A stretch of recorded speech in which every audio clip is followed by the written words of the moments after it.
Set here. Remind everyone, of course, that this is the 415ers podcast that you can catch 3 times a week on the Odyssey Podcast Network in cooperation with 95.7 The Game. And this leads me to my next point, Mark.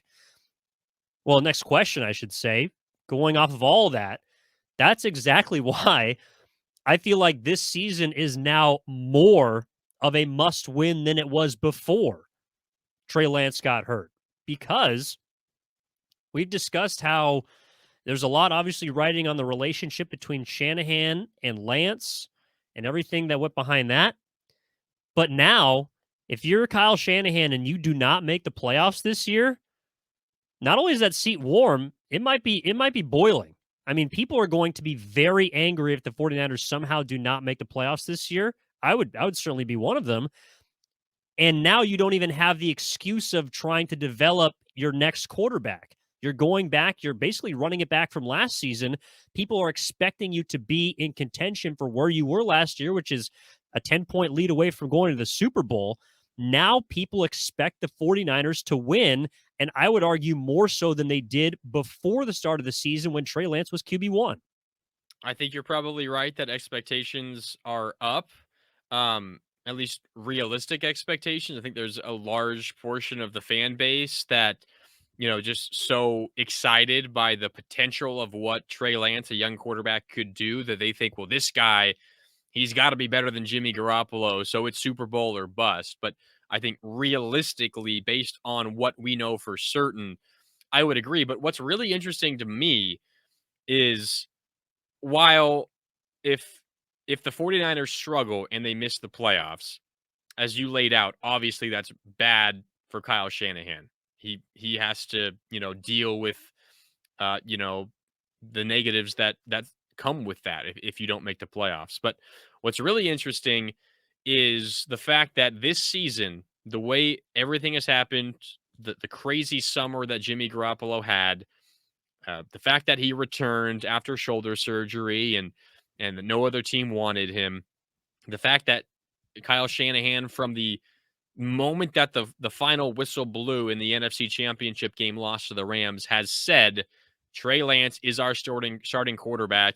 He is our guy. He's the starter for 2022 and beyond.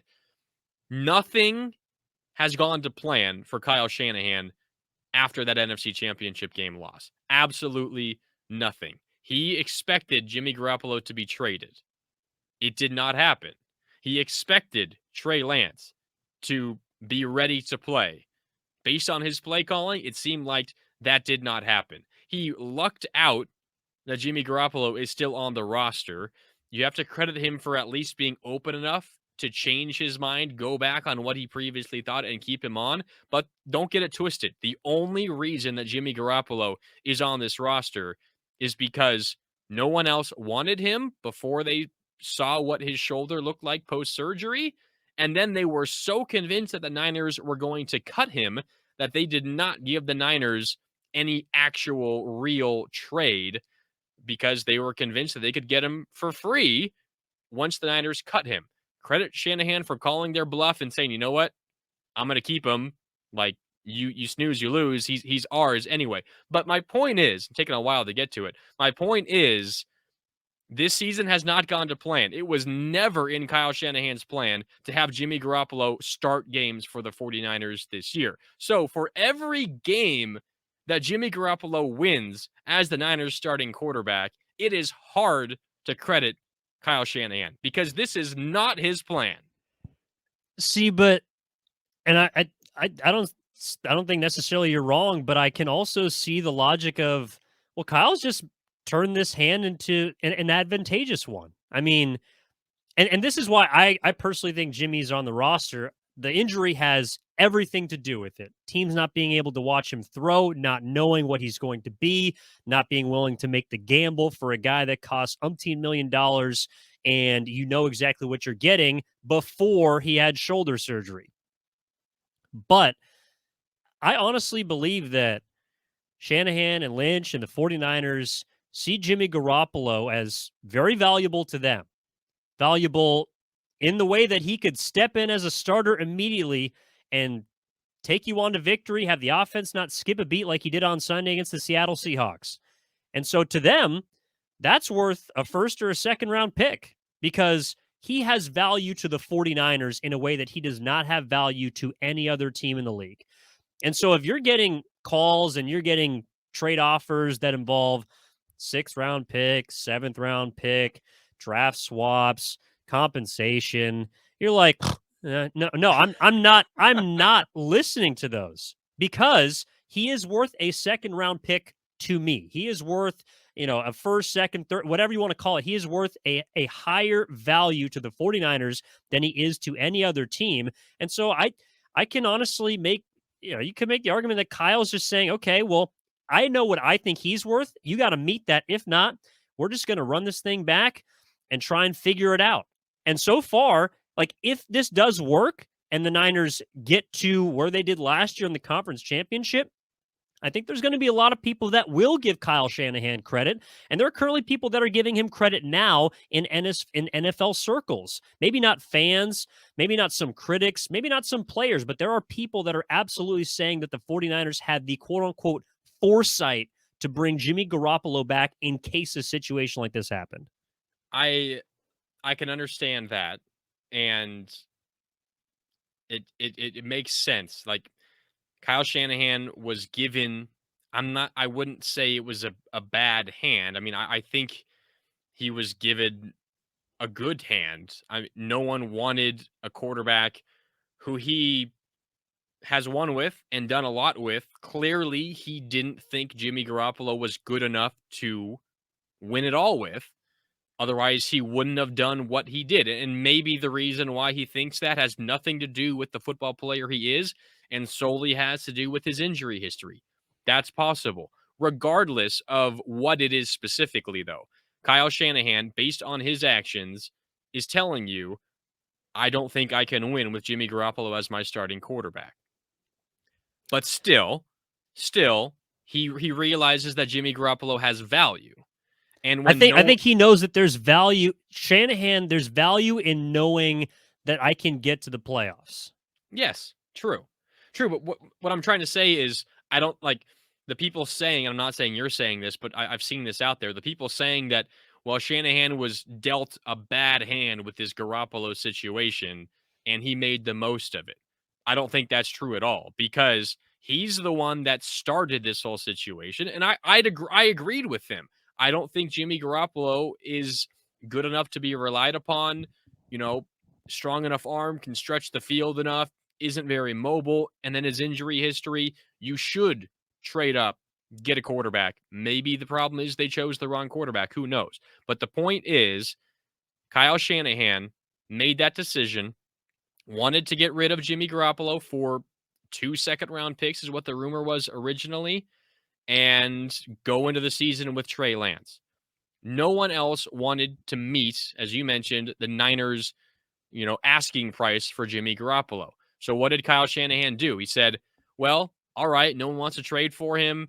I'll talk to Jimmy Garoppolo. If he wants to take way less money, then why not have him? I mean, you'd rather have some decent, backup quarterback than a rookie, Mr. Irrelevant in Brock Purdy.